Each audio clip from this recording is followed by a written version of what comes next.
پھر بڑے بڑے شیوخ سے ملاقات بھی ہے اور ان سے اکتساب فیض بھی ہے۔ ڈاکٹر صاحب یہ بتائیں کہ آپ کے افکار و نظریات پر کن اساتذہ کا خاص طور پر اثر تھا اور آپ سے کن لوگوں نے اکتساب فیض کیا؟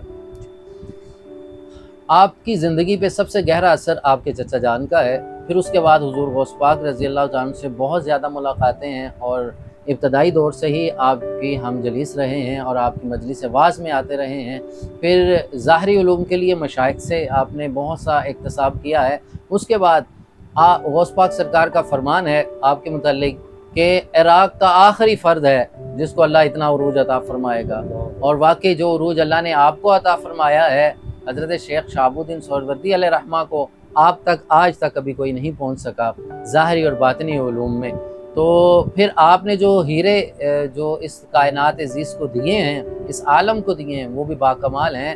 آپ کا فیض یوں سمجھیے اکتساب کے اعتبار سے بھی باکمال ہے، اور آپ کے فیوز و برکات جو عطا کرنے کا انداز ہے وہ بھی باکمال ہے۔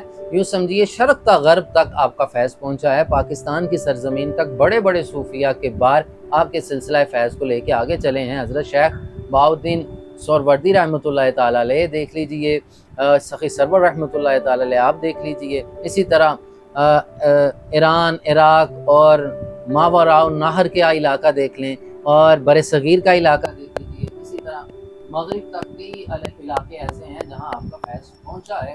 اور آپ کے فیض کا انداز یہ ہے کہ آپ کے متعلق ملتا ہے کہ آپ جس پہ نگاہ کرم فرما دیا کرتے تھے، آنے واحد میں دل کی دنیا بدل جایا کرتی تھی۔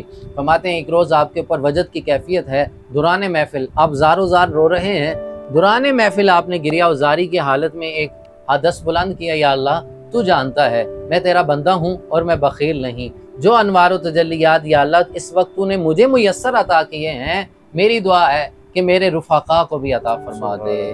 اور آپ کی کیفیت کا اثر یہ ہوا، اس دوران جتنے آپ کے ہم جلیس تھے، آپ کے رفقا اس مجلس میں بیٹھے تھے، سب کی دل کی دنیا بدل جاتی ہے، وہ دنیا سے بے رغبتی کرتے ہوئے روحانیت کی طرف، ولایت کی طرف، اللہ کی محبت کی طرف گامزن ہو جاتے ہیں۔ یوں سمجھیے عام لفظوں میں کہ پوری مجلس میں جتنے لوگ تھے سب کو ولایت عطا کر دی۔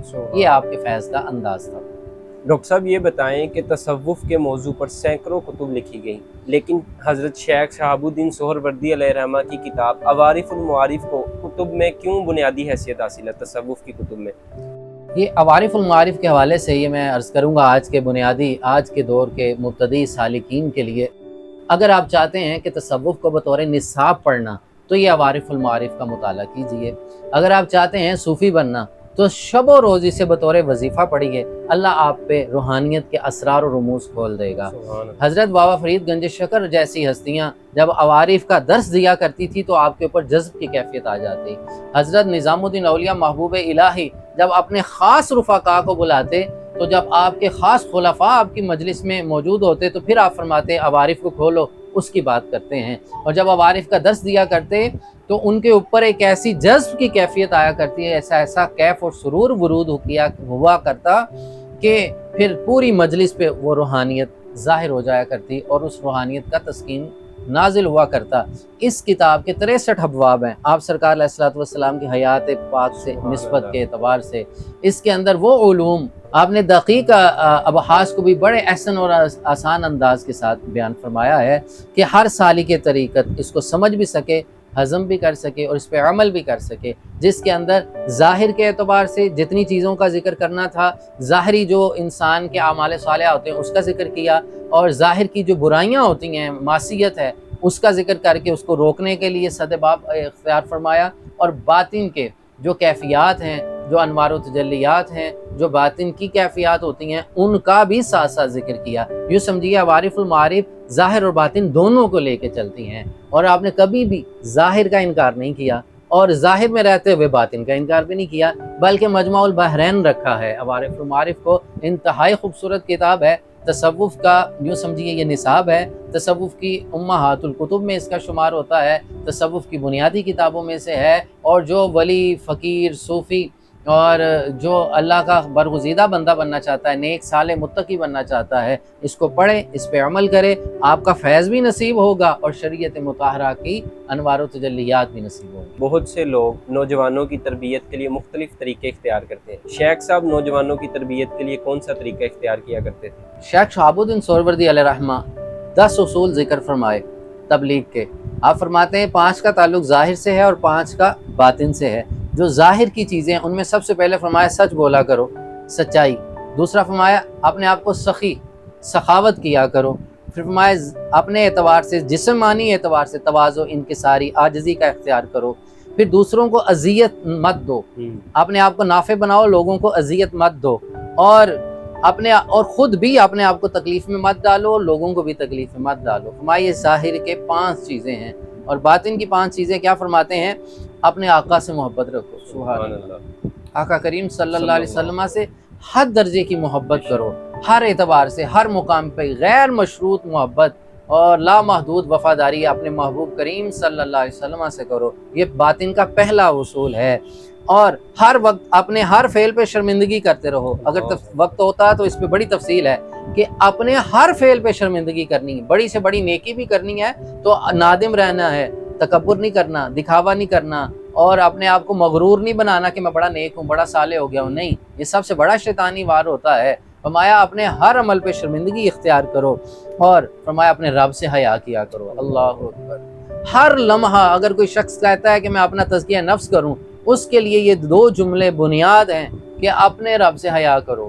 اب رب سے تو کوئی چیز چھپی ہوئی نہیں ہے، رب تعالیٰ کی بارگاہ میں کوئی چیز مخفی ہو کے بھی مخفی نہیں رہتی، تو لہٰذا اپنے رب سے حیا کیا کرو، اور ہر وقت اپنے آقا کے وصال کی امید رکھو، سبحان اللہ، حضور کے دیدار کے لیے، حضور کے قرب کے لیے، حضور کی مجلس کے لیے، حضور کی بارگاہ کی حضوری کے لیے ہر وقت تیار رہو۔ اس کا تیار رہنے کا مطلب کیا ہے؟ ظاہر باطن پاک رکھو، کبھی بھی بلاوا آ سکتا ہے۔ یوں سمجھیے کہ آپ حضور کے در دولت کے باہر کھڑے ہیں، اندر سے کبھی بھی آواز آ سکتی ہے اور آپ کی باری آ سکتی ہے۔ تو 24 گھنٹے میں کوئی ایک لمحہ ایسا نہیں ہونا چاہیے کہ آپ اپنے آقا سے غافل ہو جائیں اور اپنے محبوب علیہ الصلوۃ والسلام کی حضوری سے غافل ہو جائیں۔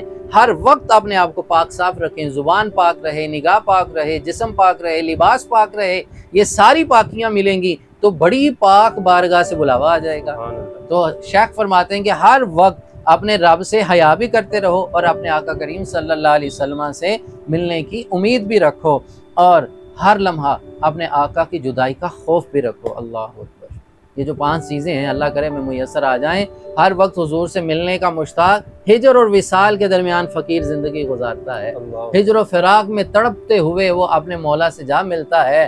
ہجر میں بھی اسے لذت ملتی ہے، وصال میں بھی اسے لذت ملتی ہے، صحو میں بھی اسے لذت ملتی ہے، سکر میں بھی اسے لذت ملتی ہے، کیف میں بھی یہ پرسکون رہتا ہے اور ہجر میں بھی پرسکون رہتا ہے۔ یہ اپنی زبان پہ شکوہ نہیں لاتا۔ اگر وہ کہتا ہے جدائی تو جدائی بھی کاٹنے کی برداشت ہمت پیدا کرتا ہے، کیونکہ یہ مرد ہے، یہ فقیر اللہ ہے، یہ صوفی وقت ہے، یہ اللہ کا بندہ ہے، یہ ہر وقت اللہ اس کے رسول کی یاد میں گم رہتا ہے، اس کے سامنے اللہ اور رسول کی بارگاہ میں حاضر رہتا ہے، موجود رہتا ہے، حضوری میں رہتا ہے۔ پھر سارے حجابات اٹھ بھی جاتے ہیں، اسرار و رموز بھی ملتے ہیں، کیف و سرور بھی ملتا ہے، نگاہ بھی ملتی ہے، عطا بھی ملتی ہے، سخا بھی ملتی ہے، غنا بھی ملتا ہے، اور رب کی رضا بھی مل جاتی ہے۔ اللہ یہ سب ہمیں نصیب فرمائے۔ یہ آپ کا تبلیغ کا انداز ہے۔ تصوف کے جو ناقدین ہیں وہ کہتے ہیں کہ جو خانقاہی نظام ہے یہ شخصیت پرستی سکھاتا ہے، تو آپ اس اعتراض کو کس نظر سے دیکھتے ہیں؟ خانقاہی نظام شخصیت پرستی نہیں سکھاتا بلکہ تربیت دیتا ہے۔ یوں سمجھیے ناقدین ہر چیز کو نقد کی نگاہ سے دیکھتے ہیں اور شر کی نگاہ سے دیکھتے ہیں، اور جو اچھے لوگ ہیں جن کو اللہ نے یقین کامل عطا کیا ہے، جن کے ذہن پاکیزہ ہیں، وہ ہر چیز کو پاکی کی نگاہ سے دیکھتے ہیں۔ یوں سمجھیے ہر شیخ نے اپنے شیخ کا ادب کیا ہے۔ شیخ شہاب الدین سہروردی علیہ رحمہ، آپ کے پاس آپ کے شیخ کا ایک رومال تھا، وہ نیچے گر گیا، نیچے گرا تو ایک دم اٹھایا، سینے سے گرا، زار و زار رونے لگے، کہتے قیامت تک مجھے شرمندگی رہے گی کہ اپنے مرشد کے ایک رومال کا ادب نہ کر سکا۔ یہ شخصیت پرستی نہیں ہے، یہ مقام ادب ہے۔ شخصیت پرستی اور چیز ہوتی ہے، مقام ادب اور ہوا کرتا ہے۔ جو اللہ کے بندوں کا ادب نہیں کرتا وہ اللہ کے صالح بندوں کا ادب نہیں کرتا، جو صالح بندوں کا ادب نہیں کرتا وہ صحابہ کا نہیں کرتا، جو صحابہ کا نہیں کرتا وہ اہل بیت کا نہیں کرتا، جو اہل بیت کا نہیں کرتا وہ رسول اللہ کا ادب کیسے کرے گا، جو حضور کی بارگاہ کا ادب نہیں کرتا وہ اللہ کی بارگاہ کا ادب کیسے کرے گا۔ یہ ایک تسلسل ہے، ہر شیخ نے اپنے مرید کو ابتدا سے آداب سکھائے ہیں، اور یہ ساری کی ساری تیاری ایک دن کے لیے ہے۔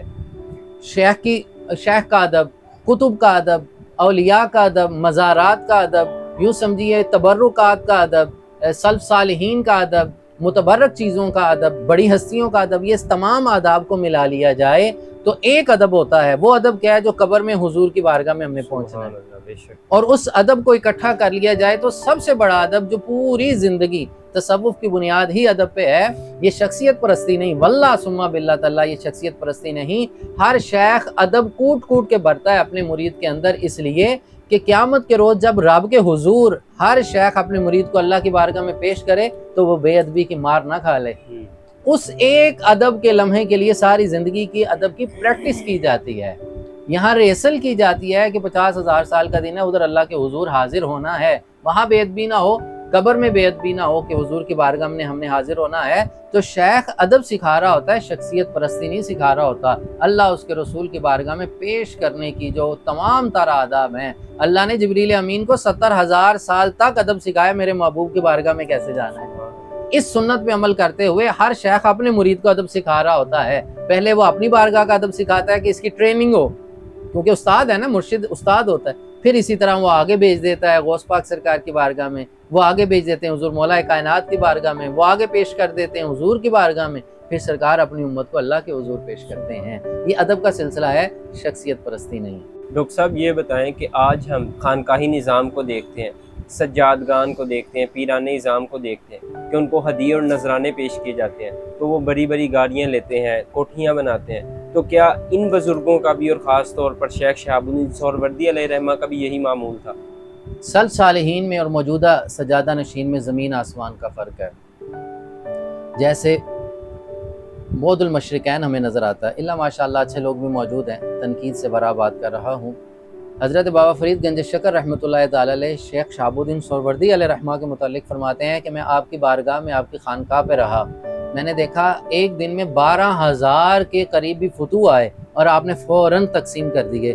میں نے پوچھا حضور آپ بڑی فراوانی سے سخا کرتے ہیں، عطا کرتے ہیں اور بانٹتے ہیں، اس میں راز کیا ہے؟ آپ فرماتے ہیں میں ایک جبہ بھی بچا کے نہیں رکھتا، اس لیے کہ لوگ مجھے مالدار درویش نہ سمجھیں کہ یہ مال اکٹھا کرنے والا، مال کی ہوس کرنے والا ہے۔ آپ فرماتے تھے نہیں، یہ امانتیں ہیں، اللہ مجھے عطا کرتا ہے، میں اللہ کی مخلوق میں بانٹتا رہتا ہوں، اور اللہ نے مجھے وسیلہ بنایا ہے، اللہ مجھے عطا کرتا ہے، میرے وسیلے سے مخلوقات کا نظام چلتا ہے۔ پورے عراق میں آپ کا ایک خانقاہ معروف تھی، جسے کہیں کھانے کو نہ ملتا آپ کی خانقاہ پہ آ جاتا، جسے رہنے کو کچھ نہ ملتا آپ کی خانقاہ پہ آ جاتا، جسے علم چاہیے ہوتا تو علم ملتا، روحانیت چاہیے ہوتی روحانیت ملتی، کھانا ظاہری لنگر چاہیے تو ظاہری بھی ملتا، باطنی چاہیے تو باطنی بھی ملا کرتا تھا۔